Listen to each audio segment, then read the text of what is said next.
Okay, so welcome everyone.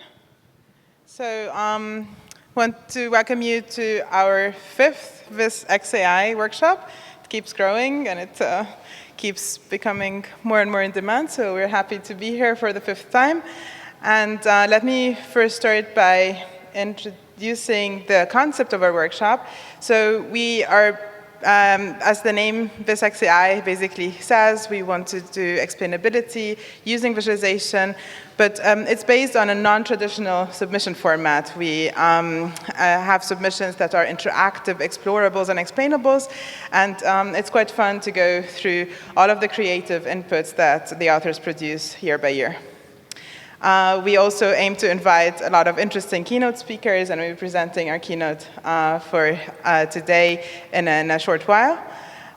This year, as opposed to the last two ones, we are not doing it fully online, but we are in a hybrid setting, and I will go through some of the things that we need to consider in that hybrid mode in a minute.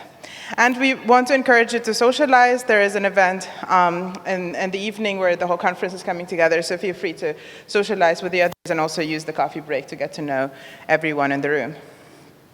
All right, so who are we? My name is Menatala Al-Asadi. I work at the ETH AI Center in Zurich, in Switzerland. And my co-organizers are Fred Homan, who's joining us virtually today. He works at Apple. Adam Pereira, who's here from CMU. Hendrik Strobert, again, here from IBM and MIT. Angie Bogus is joining us remotely again from MIT, and Jay Wang from Georgia Tech, who's going to be introducing some of our best papers, right? All right, so before we start, we want to give a big thank you to our program committee. You see their names here. And we also want to extend an invitation to all of you in the room. If you're interested in this topic, if you're interested in what we do, please try to reach out to us, consider joining us in organizing this event and keeping it going. All right, so for today, we have two sessions, basically, and a break in between. We will start with our keynote, then the first paper session, then our break, then two more paper sessions, and then the closing. As I said, we are in a hybrid setting, and you're probably all familiar by now with how it works. So we have Discord to communicate across the different modes. We encourage everyone to use Slido to ask questions, and you'll find the Slido link on Discord. And please, if you are in the room and if you want to speak out loud and you want to ask your question by yourself, just write the question on Slido and write in brackets that you are in the room and you want to ask the question, so we can hand in the microphone and let you ask the question. And then please use Twitter with the hashtag VISxAI to share some ideas and material. So I hope that you enjoy the event, and also please go online to VISxAI.io and access the interactive articles. It will be fun while going through the presentations to actually scroll through them and see what people have came up with. All right, and now I'll hand over to Jay, who will announce our best submissions. Thank you. All right, and out of all the AA-accepted submissions, we have two best submissions. The first one goes to K-means clustering and explorable explainer by IEEEVis. So our justification is Explorable does a fantastic job of explaining K-means from a simple introduction to different types of clustering to exploring more complex topics. The scrolling telling format is well designed and nicely implemented with smooth animation and great visuals. Overall, it provides beginners a great tool to learn different aspects of K-means. Let's give a round of applause to the author, IEEEVis.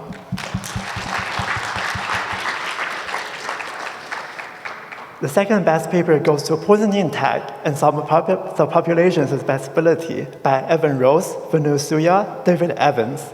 I'll recommend this work presents an interactive article that illustrates how poisoning tag works in the context of machine learning classifications.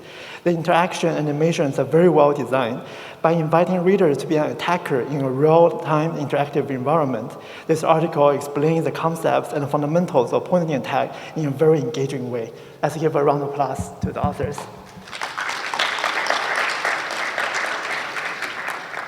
Then I will give it to Adam to introduce our keynote speaker. Thank you. All right, well, it's a great delight to see many of you back in person here today after a few years off, and an even greater delight to introduce our keynote speaker, Ian Johnson. Ian's a senior data visualization designer at Observable, and he's right now helping kind of design and build out their Observable plot library, if you've heard of that, or a lot of us in the room have experience with that ourselves. And prior to Observable, Ian was also at Google, involved with Distel, and made a lot of really, really compelling and interesting systems that kind of combine visualization and machine learning. Ian is also a fabulous data visualization educator and really championed and promoted D3 throughout the years, which is of course a tool that's near and dear to many of our hearts. And as I was telling Ian over lunch today, one of my favorite examples of kind of the early pandemic was this great Twitch live stream that he hosted called Coding with Fire, where he would kind of show in real time his kind of like going through data, loading it and visualizing it. And it was just fascinating to see kind of how that workflow worked in person. So I think through all of these things, he's going to really tie together a lot of excellent lessons for us to learn as a community here today. So without further ado, let me introduce Ian.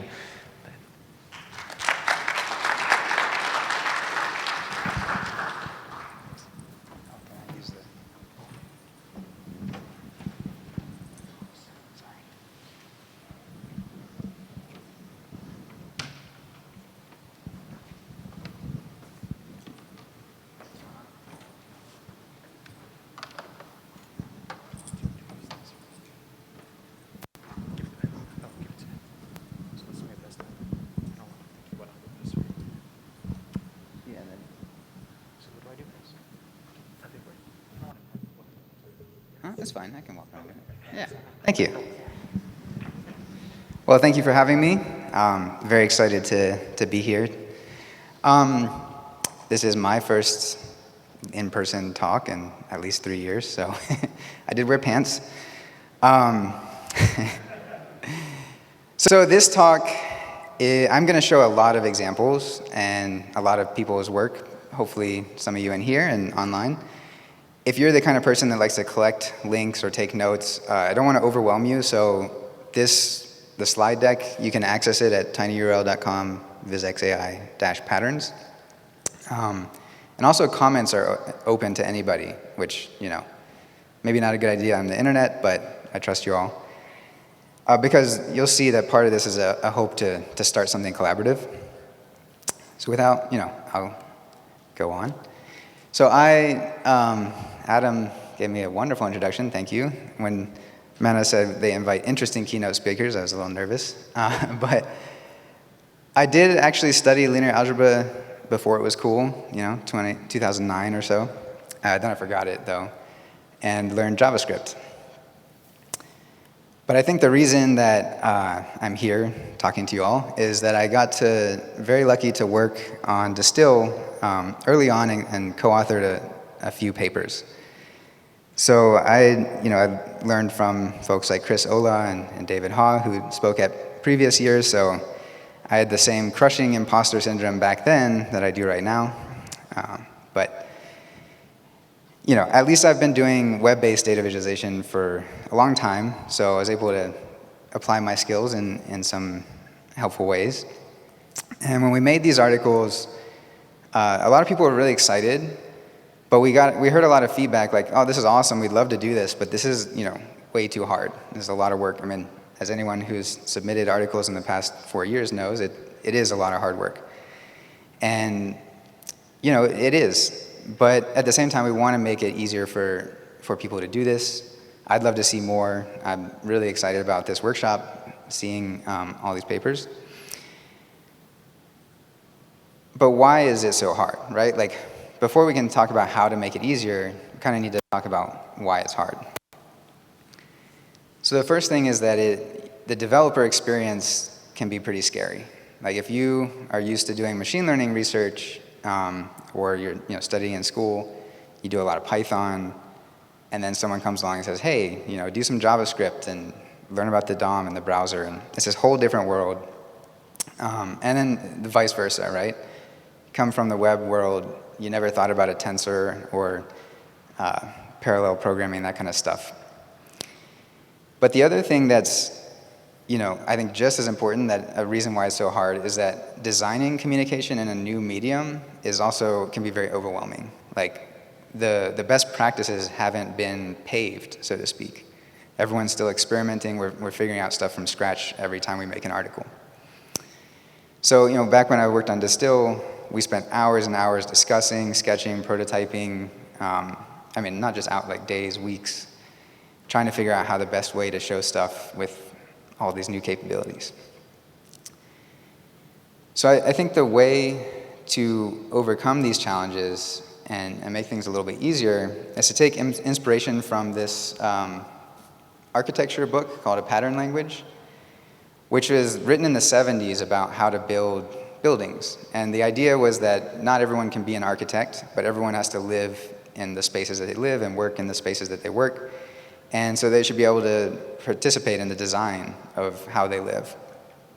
And so they put together some 200, almost 300 patterns that they said they're more hypotheses, but what they were going for is that giving people a common vocabulary, a common language to talk about designing their spaces.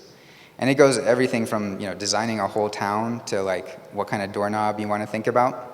So the scale goes up and down. And I think that we can do something similar for this space of visualizing AI.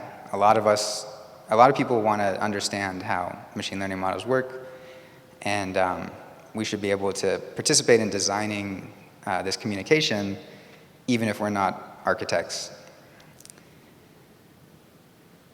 So how do we do this? Well, I spent a bit of time going through every submission over the last 4 years, the 40 plus papers, all the Distill articles that have been published. And I've spent the last 10 years working on D3, looking at examples and blocks and observable notebooks and New York Times data journalism, and so on. Right? So in all this work, there's things that show up over and over. And I want to try to pull those out, kind of organize it for us to start talking about, and then give you concrete examples in this talk. And it is, I call this talk towards a pattern language, so this is by no means like every pattern, or they're not like, it's not a recipe book where you can say, oh, I'm going to use this and go build a new article, but I'm hopeful this sparks a good discussion. So here's the patterns that I found. And we're going to go through almost all of these in the next, 30 minutes, so buckle your seatbelts. But we're not going to dive deep into everything, and I think, hopefully it helps. So they are organized in 4 broad categories, and I'm going to go over each one first. So with content, right, like there's going to be patterns in the things we're trying to get across, right? And so if we look at these, you're almost always going to want to talk about the architecture of a model if you're trying to explain a model. You're going to have some input data, activation, weights, attention, parameter space graph. These things show up over and over. So I think it's worth calling out that, there are things that we can design well, or we can look at how other people have executed on showing those. Context. So there's several patterns that sort of help people understand these new concepts, right? And these, you'll notice, are all things that you can actually do in a static PDF, right? So this isn't new, really, but I do think it's useful to kind of call them out as patterns so that we can also start combining them with the new interactive capabilities we'll get into. So this category of choice, I think, is one of the most exciting parts of what we're doing, right? Which is that we have a dynamic media, we can give our readers choices, and we can let them experience, maybe pretend to be an algorithm or understand what happens if they do different things, and that's something you couldn't do before. And so these patterns, I think, are maybe they're more raw, right? Like, I'm going to show you examples of all of them, and I think hopefully some what I think are great examples. But we need more. We need more discussion on it, and we need more people to try this stuff. And finally, this is something that you can't escape, but often gets kind of swept under the rug, or you learn it kind of on the job. In my case, in industry, on the job, or like reading Stack Overflow and stuff, but the idea of the environment that you're computing in becomes especially important to be aware of a lot of these patterns as you're trying to take something probably built for a Python environment, bring it on the web. But hopefully these patterns also help make it less intimidating, right, to navigate those two worlds. So let's start with an example. This is from the Why Momentum Really Works Distill article. I think it's a really great visualization explaining how this one parameter, momentum, when you change it, affects, you can have underdamping, overdamping. But the thing about this is, like, if you were trying to describe it to someone, like, what is this? You wouldn't say it's 4 scatter plots, right? Like, these patterns aren't about, like, oh, what type of visualization are we going to use and how to render those. You want to think more about, like, yeah, this top line is technically a scatter plot. It's got some dots on a scale. It's one-dimensional. But really, it's an input that lets you explore a parameter space, right? And then below, these scatter plots showing the behavior as you change a parameter, like, those are interesting because they're linked to that input. And then finally, there's some text in here, but it's laid out in a way that's very easy to kind of associate with the concept the text is explaining. So really, this example, I would say, is composed of these 3 patterns, where we're looking at parameter space, trying to understand how it behaves. We're using text integration and linked views to bring it together. So this is the example. Now, if we talk about parameter spaces, I'm going to give another couple examples of exploring that. And for this next part of the talk, I'm going to give a few examples per pattern so we get the idea of, like, what a pattern kind of feels like. And then we're going to go through a little quicker to see many. So this is another nice one from a VisxAI submission. Here, using several different kinds of inputs to see the outputs, like how that affects when you change them. Another one from the Momentum article, instead of using direct inputs with sliders, like exploring the parameter space as it's laid out in 2D. And I want to say, there's many examples of this text integration thing, and I've seen a lot of interesting and cool ways that people have designed their text. That's, I think, a little different than we used to do, right? So with this one, using color in the text to map to the concepts being described, right? Just like an extra helper for your brain to, there's a lot, in a lot of these papers, there's a lot going on. Things are moving, you're thinking about all kinds of calculations. And so helping the brain kind of keep track of what you're talking about is a nice thing to do. And that goes for formulas. I think, formula design has gone through a lot. I'm not going to, that could probably be a whole talk. But this is just another example of using color to code the formulas. Also, this is another previous submission where visualization's embedded directly in the text. So this is looking at attention, different ways to visualize attention. I think it's just really interesting that, the text can become a data visualization in this way. And then, you don't always have to implement this stuff from scratch. So I think it's also nice to point out that this is like a little function that you could go to that URL and copy paste and make it easy to color your text, and it automatically does the contrasting, that kind of stuff, right? So once we recognize these patterns and say, yeah, we should do more of that, we can also write components or bits of code that make it easier for others to do that. And here's an example that I love from a previous submission, where as you're reading the text, you can actually click on the example and see the visualization change, right? So it's describing to you what's happening, and then you can decide you can see what's happening. And so that's an example of integrating the text with linked views. And this pattern is probably one of the most common ones I've seen across like all these articles. But I think pretty powerful. It's pretty general, but the idea that if you interact with one figure, you change others, right? And you mix that with things like small multiples, dimensionality reductions, aggregations, you can start to get stuff that you could never really get in a static paper. So here's an example from Building Blocks, a Still article, where hovering over one part changes the visualizations in the other.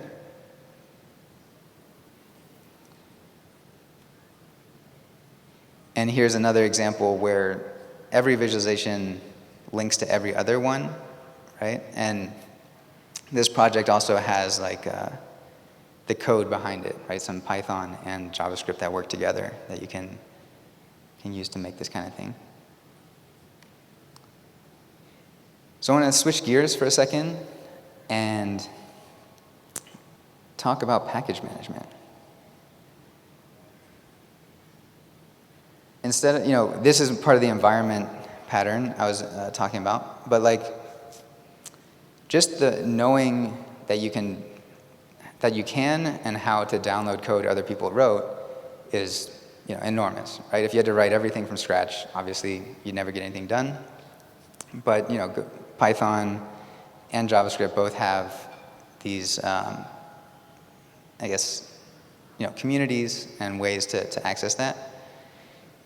Of course, raise your hand if you've tried to install a package and either Python or JavaScript just didn't work. Yeah, right? So most people are raising their hands. And I think that's part of why, it can be scary. But when you face that problem, and maybe you faced it in Python, and you bang your head against the wall, you asked for some help, you went on a forum, whatever you did to get through it, you found out that the libraries are installed in this weird path, and or this library is depending on an old version of that one, and you can't have both. Turns out it's the exact same thing in JavaScript. Just the commands are different, the file name's a little bit different. So hopefully that puts, I don't know if it puts you at ease. Sucks for everybody. But it's also great because there's a lot of code out there and it is really useful. Okay, I want to get back to a little more fun examples with the linked views again and look at how that can relate to some other patterns like examples and small multiples. So small multiples, right, we've known for a long time, great way to handle high dimensionality, or at least get at handling it. We used it in static papers for a long time. But I think when you use it in concert with linked views, so this is, you can link to the legend, so you can select digits and see where that is everywhere, or you can interactively brush and see it where it is in all these different views. I think this is a really powerful pattern, from a previous submission, previous year. And yeah, you should try it. The other thing, and some of these patterns, as I was pulling them out, I kind of feel like, okay, this is too obvious, right? And I'm telling you this, and you're like, duh, of course we're gonna have examples. But I think there's ways you can, if you think about it deliberately, it can actually make a big difference. And having this idea that, you're gonna wanna show examples, but how do you let people choose them? What's their experience as they do it? Can have a large impact. So this is one I really like, where you can choose a bunch of different input examples, right, just by hovering over them. And that immediately updates the different views, right, because they're highlighted in the UMap, they're highlighted in the regular map, they show up larger. And so as you're kind of going over those, you're not thinking about choosing even, right? You might even discover this by accident, that you hovered over one of these and it changes, right? Because that's something to think about, is that a lot of people don't interact with interactive documents, right? They don't realize they can, they don't think to. So making that easy, making it obvious, it's called having an affordance. And that's actually a pattern I'll talk about in a following slide. All right, so now I kind of want to go through each of the categories and do a few more patterns. Like I mentioned, these are a starting point. You know, I don't have all the possible examples for each one that I would want to have if I was sitting down and working on an article. But if we go through all of these, I think we can talk about which ones we should flesh out more, any ones I might have missed. So without, let's get into it. So activations, I'm going to go through a few of the content ones. And these are interesting because there's like at least one, probably several articles that are devoted to just the concept of this content. And so I don't think that any of these are like, there's one way to design it, right? That's definitely not the case. But it is useful to think about like, what are the ways that people have represented these and are tackling these. Same goes for weights, right? The connections between the neurons. I think this is a really fascinating article about how you can start to visualize these, and they use particular techniques to try to reduce the dimensionality and make it approachable.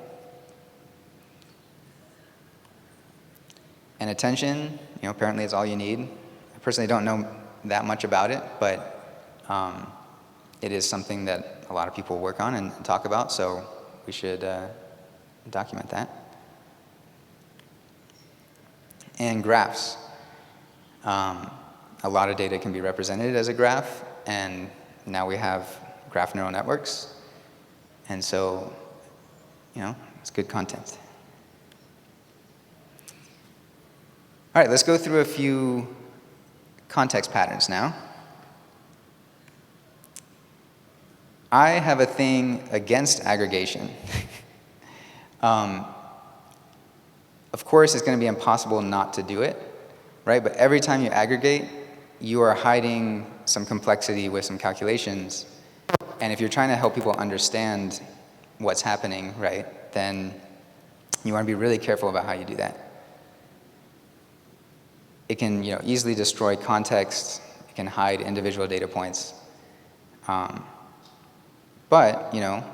one of the nice things is with these dynamic media is that you can use linked views. You can use some of these other patterns to sort of let people dig into the aggregations. You can link to the data points in a certain, bucket, something like that.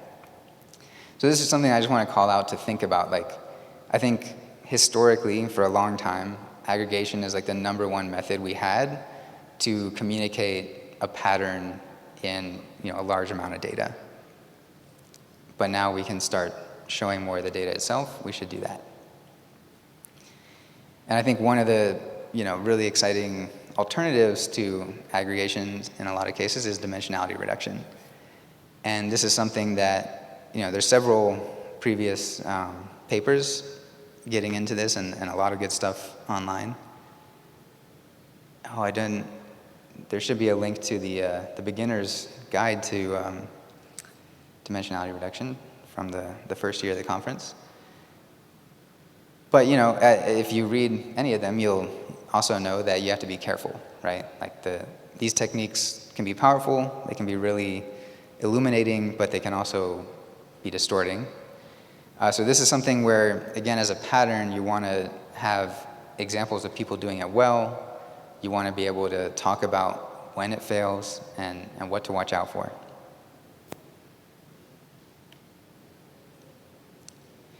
Now this pattern, I felt a little weird calling it slow build. And this is definitely something people have done, better or worse over the ages. But I think these links I have here are really interesting examples of doing it well in an interactive medium, right? Where you want to give people a really cool simulation, some kind of game that lets them, feel what it's like to be the algorithm or how it, intuit the rules. But, you have to give them a lot of context to get there. And so these articles all build piece by piece, introduce, every interaction, every concept that you can interact with in a way that I think makes it very accessible to by the time you get to the end, you're actually playing with the thing, not just kind of wondering what you should click on.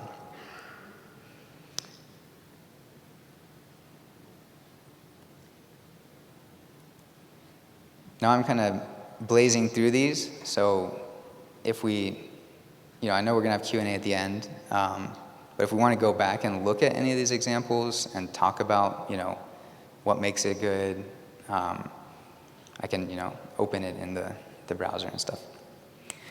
But let's get through a couple more of these categories. So games, I think, is a really exciting pattern that I've been seeing in these submissions and in other articles online, where, a lot of people play video games, obviously, and we played games for ages. But now, they give you a powerful way to build an intuition for how a system works, right? And a lot of times these AI models, they're not just a simple algorithm, they're whole systems of things. And so if you, let people enter that, pretend to be the computer, it's a really interesting path to take.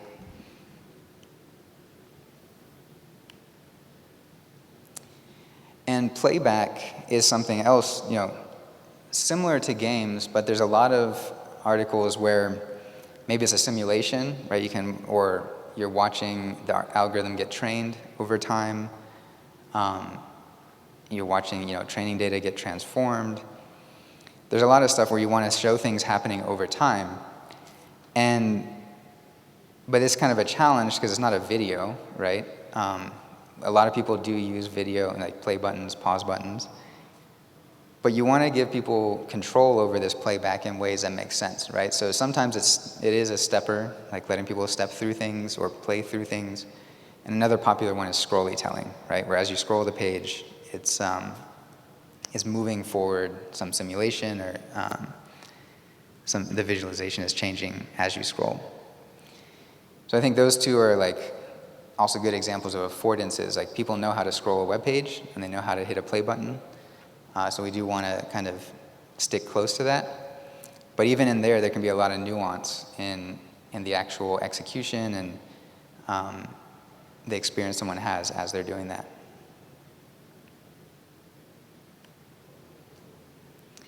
And I've mentioned affordances a couple of times, but I think it's worth pointing out and reiterating that you have to let people know that they can interact, right? Because a lot of times the visualization just looks like another image, another figure, and you want them to play with it.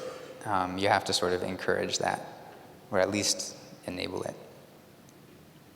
So I've listed a few common things that people do. Forgot to mention that you can have sort of little animations, stuff that catches your eye that this is interactive.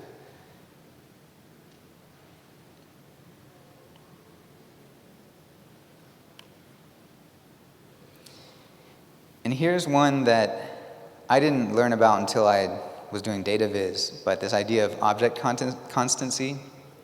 And I've seen some really great examples and linked here. I thought I have more links. I'll add them back later. But the idea is that, if you are representing things, data points, something, and you're looking at it in different ways, like maybe the user clicks on something, or they scroll, or whatever, things change, that you want to treat those things kind of like physical objects. You want them to be constant, so that your brain kind of can follow as things change. Even if you're not tracking, you have 100 data points and they're all going everywhere, you're not necessarily tracking each one individually, but your brain kind of knows that, okay, these are the same, and now they're in a different place, you can go back and forth. So you want to help people follow along, and one of the hard things about digital media, especially, I think compared to paper or other physical stuff, is that it's so impermanent, and our brains don't really know how to handle that, so everything just kind of disappears, reappears. And this gives you something to hold on to. And I have just a couple more of these environment ones, and then I want to do a bigger example that covers many patterns. I think is a really excellent one. But this idea of file management, again, I feel like, okay, this is really obvious, right? Like, you save your files somewhere. But I know there's memes and jokes in design and data science and all kinds of disciplines where it's like, or even your Python notebook is like, final model trained 002, final exclamation mark, final 3, final 4. Like, naming things is one of the 3 hard things in computer science, right? Next to off by 1 errors. And who said that first? I don't remember, but so, I gotta call it out. Like, you do really want to be deliberate about where you're saving your data, because also once you get into this server browser world, like, the browser needs to access data that you have somewhere, so you have to put it, somewhere accessible to the browser. And then you want to change your model and you want to update the data, the outputs, and so where are those going? And just taking a little bit of extra time up front to think, I am going to organize my data and name it something reasonable in the beginning will save you a lot of time later. And then I want to just kind of mention, like, in general, I always try to have flat files rather than, fancy hierarchies or nested data structures. I'll just go ahead and say that tidy data is better than nested data. Like, again, it's kind of where's the complexity? Because if you have everything listed as tidy or just, a big list of things, you can always figure out, you can scroll through and figure out what it is. But if it's got a fancy hierarchy, then you have to kind of know what that means, right? You'll just save yourself some headache later when you change your design. And one of my favorite examples of this at like a huge scale is the OpenAI microscope, where they generated feature visualizations for like every neuron in like 10 different models. And so they're all saved out in these flat files that they can use in any article then to be like, oh yeah, we're talking about this neuron, which is like a face detector, and you can go look at it here and its neighboring neurons and all that stuff. It's all just laid out for you. And then my last sort of, I feel like soapbox pattern is designing APIs. So like when you think about writing code and like making something that someone else will use or that you will use in the future, you can kind of use these same categories, right? Like what context does this function need? Is it using code from other libraries? Does it need to have access to certain global variables? What choices do people have when they're calling it, which are the parameters that you're exposing? And then what environment does it run on? Is this function going to run on in a kernel that has whatever virtual env for you, or is it going to run in the browser where they don't have access to a file system? All right. It's most of them.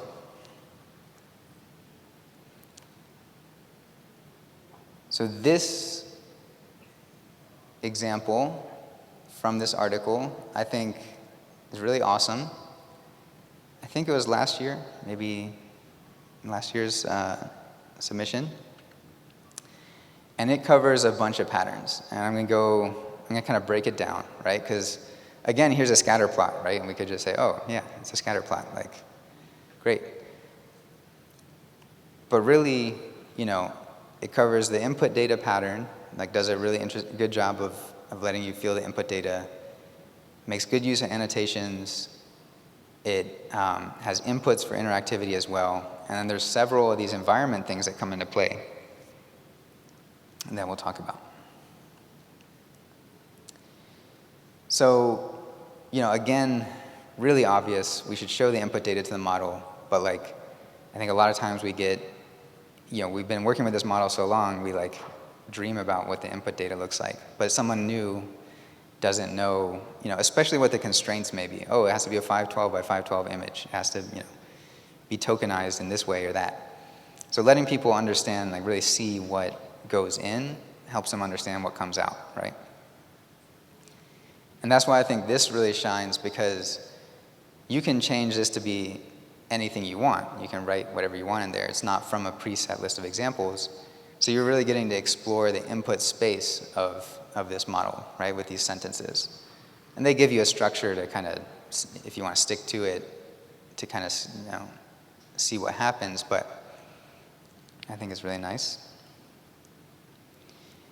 And annotations, I think this is something where, you know, we've done it in static media for a long time, but now that we have these new interactive visualizations, and sometimes you have 3D stuff, things moving around, being able to point to it and call out what's happening, help people understand the pattern they're seeing is really important, right? So this does a nice job of having these annotations that are even like placed in the graph in a way that is meaningful, right? So like these over here are more associated with Texas than New York, and it helps you read this like this scatter plot in this way.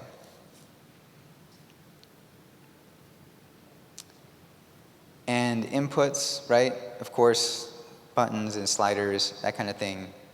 But these are also things that kind of like doorknobs and window frames, where you're kind of used to them working a certain way. So think about incorporating things that people are familiar with, so they'll try to interact with it, and they'll understand, they're trying to understand the output. They shouldn't have to work too hard to understand the input. And so, of course, this has, the buttons to change the number of tokens, the chart type, that kind of thing. Even text areas are an input type that, you would think about. All right, so I call this one kernel because of Python notebooks, but it's also kind of this server, right? Or it could be your laptop.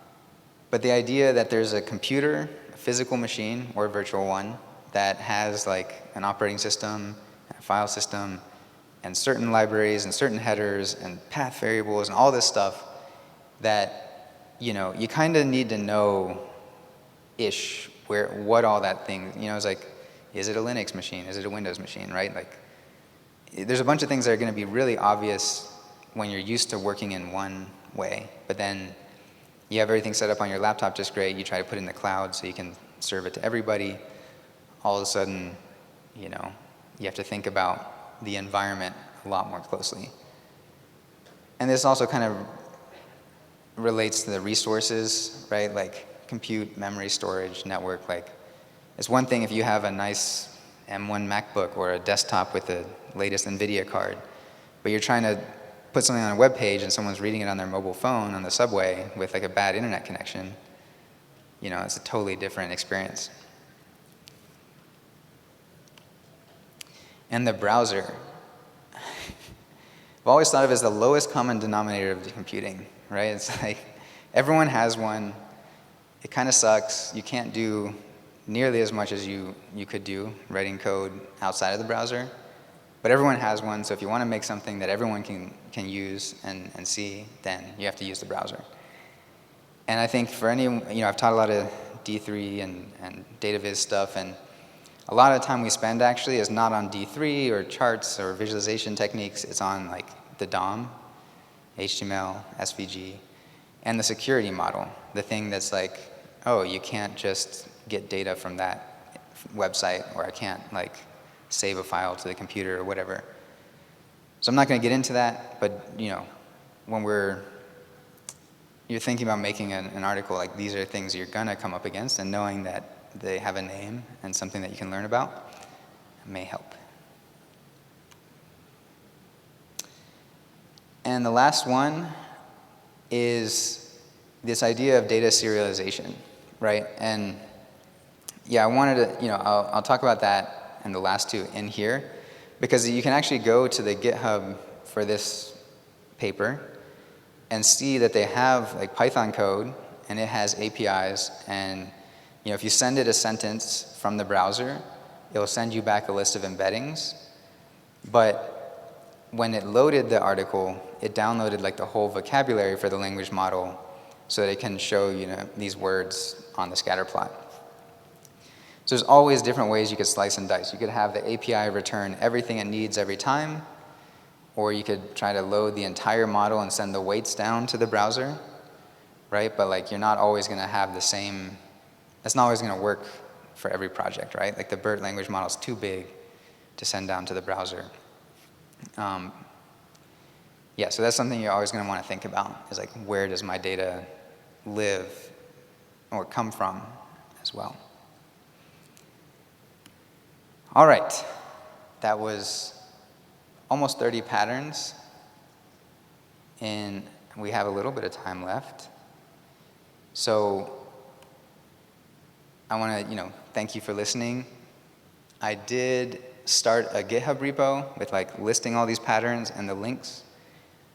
So if anyone is interested in like commenting issues, pull requests, I think it'd be cool to add even more examples here and flesh out this into something that like, when we're talking about designing, we're reviewing these articles with each other, that you can say, yeah, like that's a great, great linked view, but what if you tried it like so-and-so did over here and added this to it, right?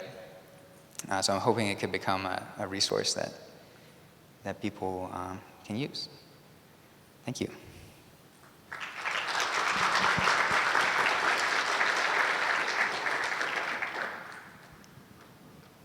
I guess we're going to do some questions.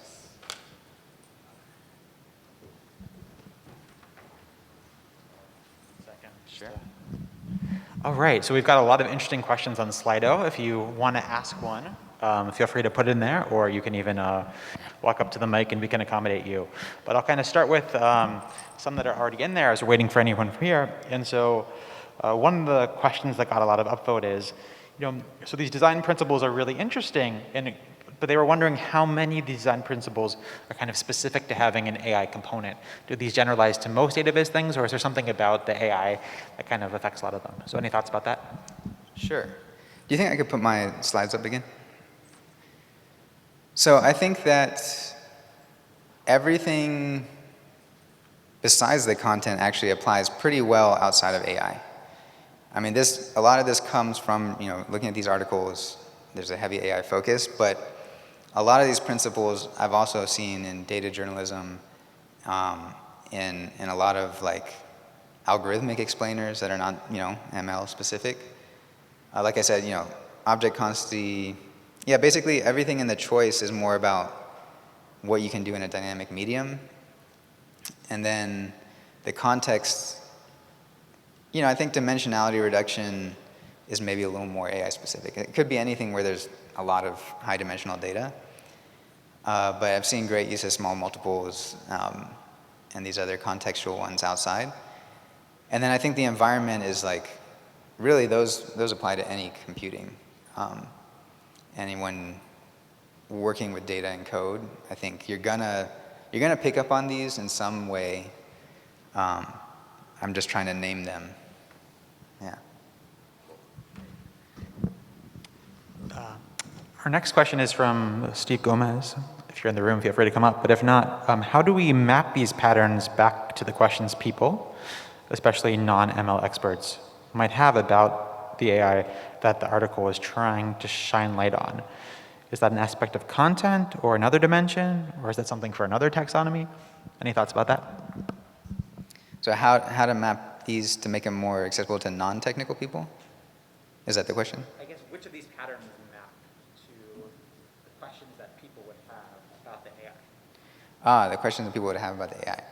Well, I think all of these are kind of in the service of trying to answer a question, right? Like,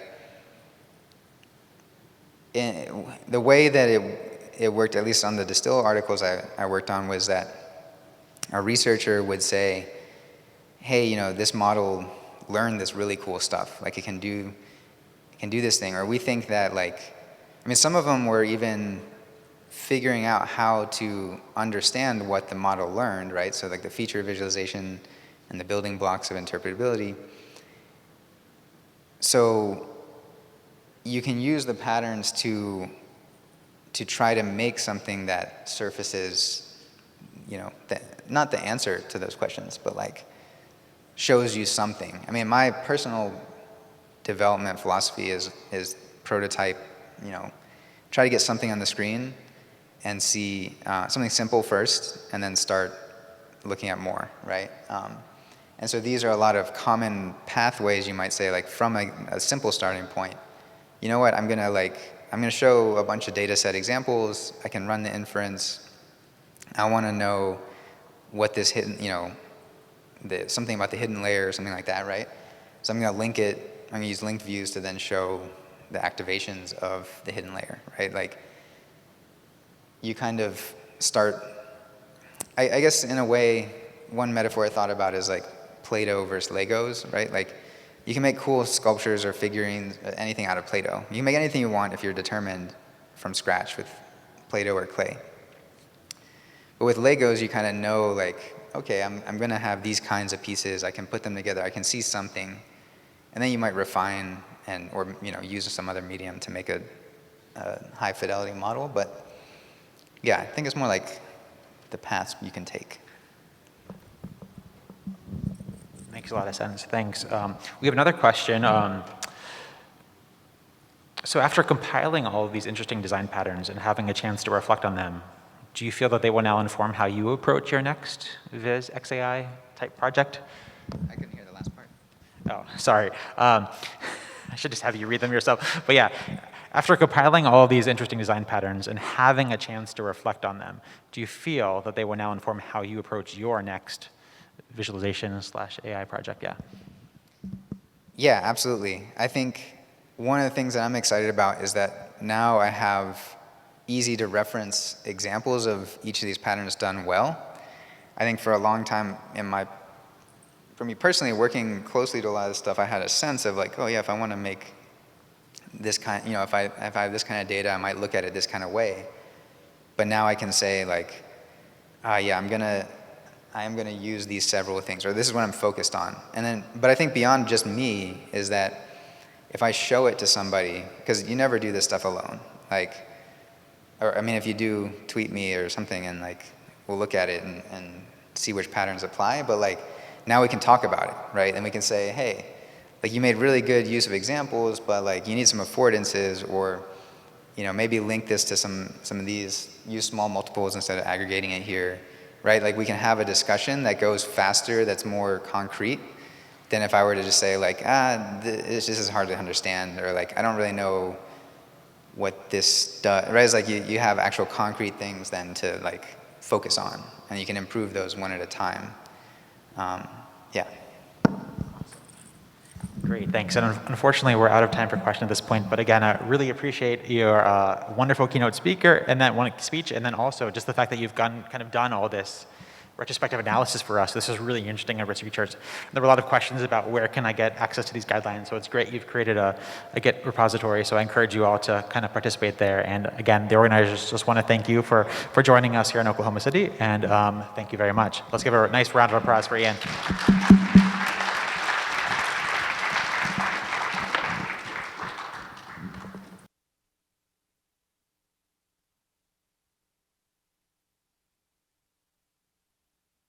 Thank you so much, Ian, for your great presentation.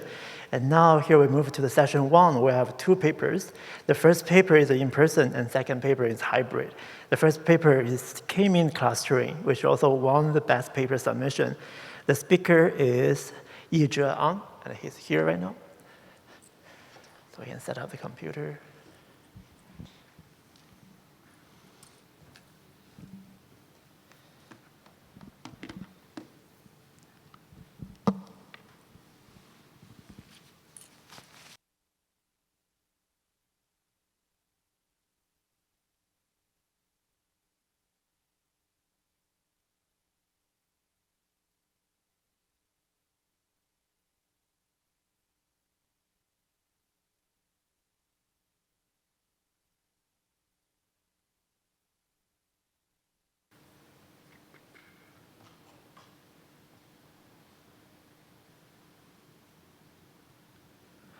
All right, yeah.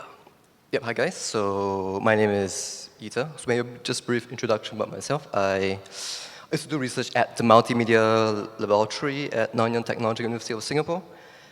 Focus on deep learning and computer vision research, but nowadays I'm just going independent, doing freelance information design and media journalist at the Straits Times, putting out visual interactive news and stories on the web. So I made this little explorable or interactive article about K-means clustering, and it's just my attempt at utilizing the web as a medium for visual explanations. Taking off the core and simplest machine learning algorithms, and seeing how to play around with animations, interactivity, visualizations, and even storytelling in order to engage the viewer and improve the understanding from the topic. So from the start, I kind of knew that I wanted to have a sandbox or dashboard to allow the reader to play around with different parameters and observe the results to build intuition about the inner workings of the algorithm. But often dashboards could be daunting, right? With an overwhelming number of controls, make it seem cluttered and rendering the reader not knowing where to start. It's because readers often do not know from the outset what questions to ask of the algorithm.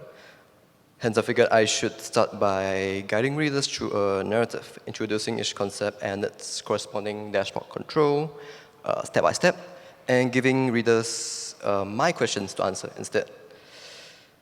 And at least the hope is that by the end, readers will be well primed and eager to explore questions of their own. So my article is storytelling of sorts. There's this fixed XY plane visualization that animates accordingly and updates with geometric visualizations of concepts that complement the text. And as I introduce and motivate the algorithm, readers are also prompted to interact with the visualization. So for example, readers can hover over each data point to see what the closest point in Euclidean distance looks like. And even drag these cluster centers to see how that affects the quality of the clustering. Then shortly after, I introduced the learning algorithm and allow readers to actually step through at their own pace, a step-by-step animation of how the cluster centers are learned. Right, so you alternate between assigning the data point to the closest cluster center and updating the cluster centers to the mean of their assigned data points, so on and so forth. Yeah, so this step of interaction would then make up one of the controls of the eventual dashboard. And here's where I start to dive in deeper and introduce the different properties of the K-means algorithm by showing how changes of certain parameters can affect the final clustering result. So for example, K-means assumes roughly circular clusters, hence I have the option to choose different data sets to the dashboard, as well as prompting the readers to give this a whirl. And here, the readers can actually step through the learning algorithm once again, and perhaps use this to think about what is it about the mechanisms of learning algorithm that produces, unexpected clustering results on a data set such as this, which has an irregular and elongated shape. Yeah. So I go through the same pattern again for the next few sections, introducing another property of K-means, adding yet another control to the dashboard that illustrates this property, and prompting the reader to play around with it to observe its results. So for example, here I let the reader rerun the algorithm to show how non-deterministic it is for different data sets. Let them increase the number of clusters you expect the algorithm to find and observe where the redundant cluster centers end up. And even scaling the features and observe why data pre-processing has a huge impact on where the clusters form. And finally, giving the readers more fine-grained control over where the data points are, and perhaps observing the effect of outlier data points. Yep, so with each passing section, the hope is that the reader will gradually become more adept with the controls, figure out how different parameters affect one another, learn how to switch between them, use them in tandem and in parallel with one another. And most importantly, be inspired to use the dashboard to answer questions of their own and as a tool to aid their own learning. Yeah, so that's all I have to share about my article. I'm happy to receive any questions.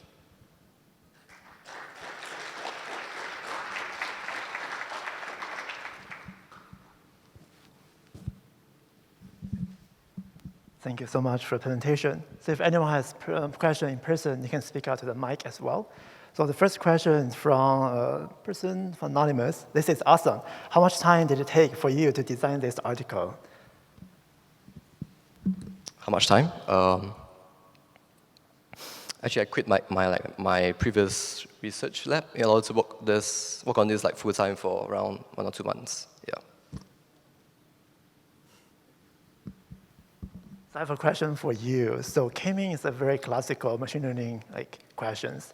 So it's also very popular. So how do you come up with the design, the goal you want to achieve for the article? It's from your previous experience or from interviewing other people? How do you come up with all the teaching goals, educational purpose for your article?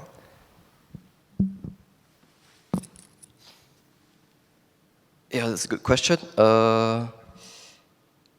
I mainly take a lot of inspiration from, I think writings from, not sure if you know, Michael Nielsen, even Nikki Case, and I think Jared Wilbur from Amazon also creates a lot of similar interactive articles explaining machine learning concepts. So that's where I take most of my inspiration from. Yeah.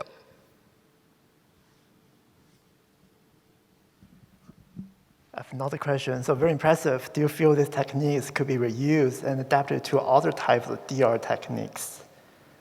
I'm sure deep DR techniques. So anyone want to? Oh, okay, dimensional reduction techniques. Do you think the techniques in your article can be adapted to other dimensional reduction techniques? Yeah, I suppose for sure.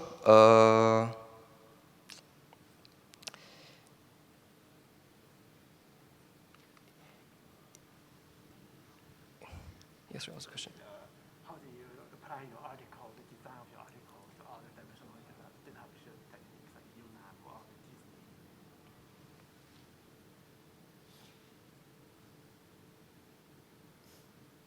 Yeah, definitely. Like what Ian has presented in his previous talk, there's a lot of design patterns that can be repeated and be used to explain other machine learning algorithms. One last question. So there are many limitations and gotchas about underlying method explaining fixing K in the K-means. How do you deal with the balance between educational purpose and also highlighting those limitations for beginners in your article? Sorry, could you repeat the previous part? Oh yeah, sure. So I can type it here. How do you factor in the limitation and gotchas about the underlying method you're explaining, fixing the K in K-means, and highlight that in the storytelling?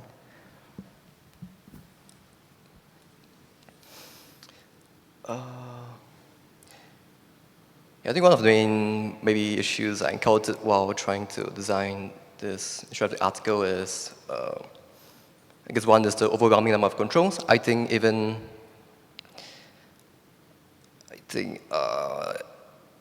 the readers for sure will have trouble, even as I prompt them to interact with the controls, they will have trouble figuring out what to interact with. So I don't know, maybe that's something I could work on. Maybe fix some of the parameters choices and give some better default examples of parameters that the readers can play around with from the outset. Yeah. Thank you so much. And thank you again for Yija's great presentation.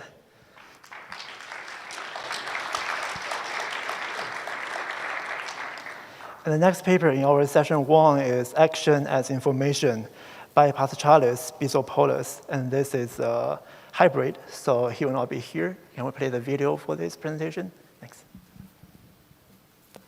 Action is a concept from physics that allows us to quantify information. My name is Paschalis, and I'm going to present action as information. Let's first define what action is. It is the time integral of the Lagrangian, where the Lagrangian depends on the physical system we choose to inspect.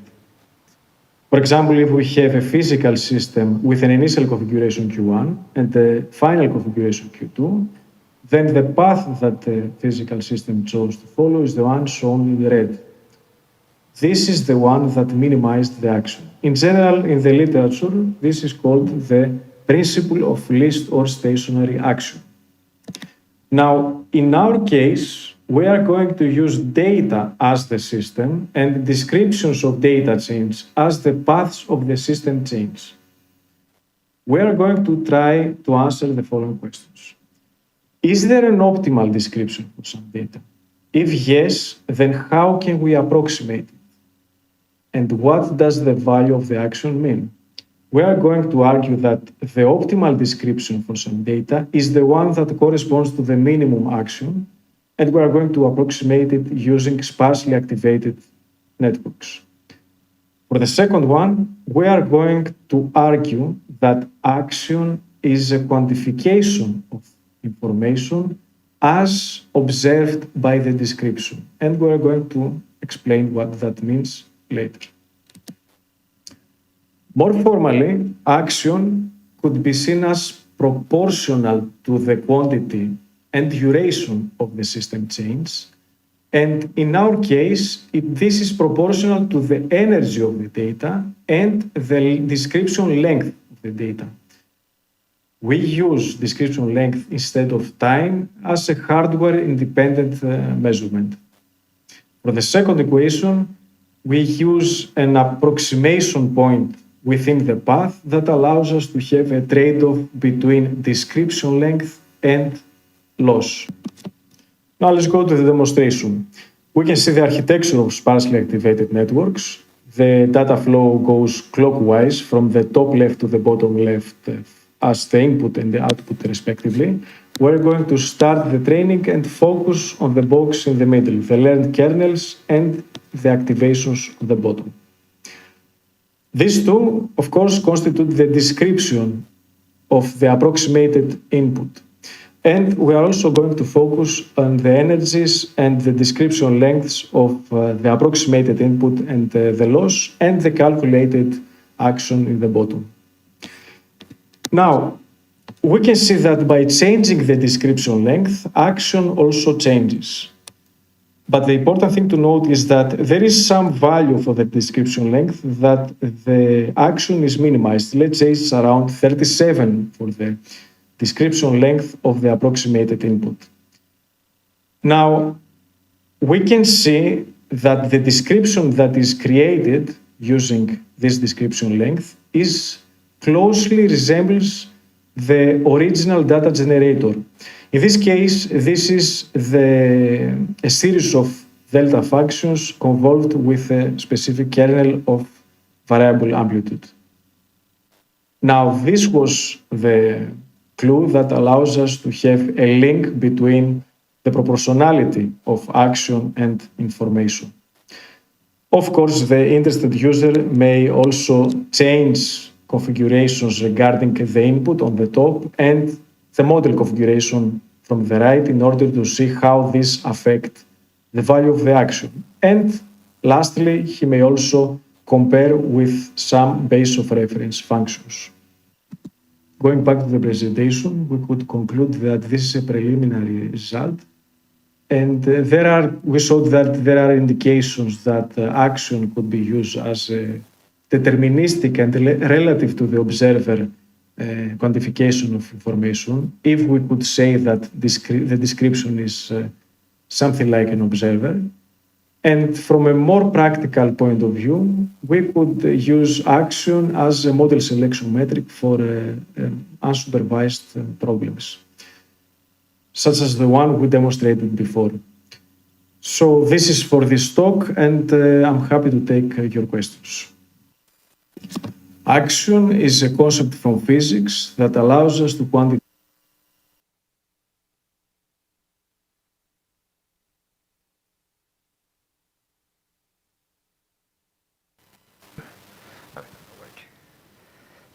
Hi, can you hear me? Yes, we can hear you. Okay, thank you so much for a Okay. great presentation.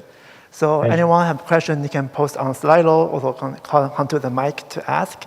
So my first question is, so I'm looking at your article. Are you running a machine learning model live, or how do you implement your website? Yeah, this is implemented using TensorFlow.js. One of the interesting things is that the training is done on site on the browser, so it's also done on the browser. It's also able for the user to change parameters live during training in order to change the model configuration, the input configuration, in order to see the changes on the value of the action. Okay, nice. And I have another question. It's like you're using like sparsely activated neural network.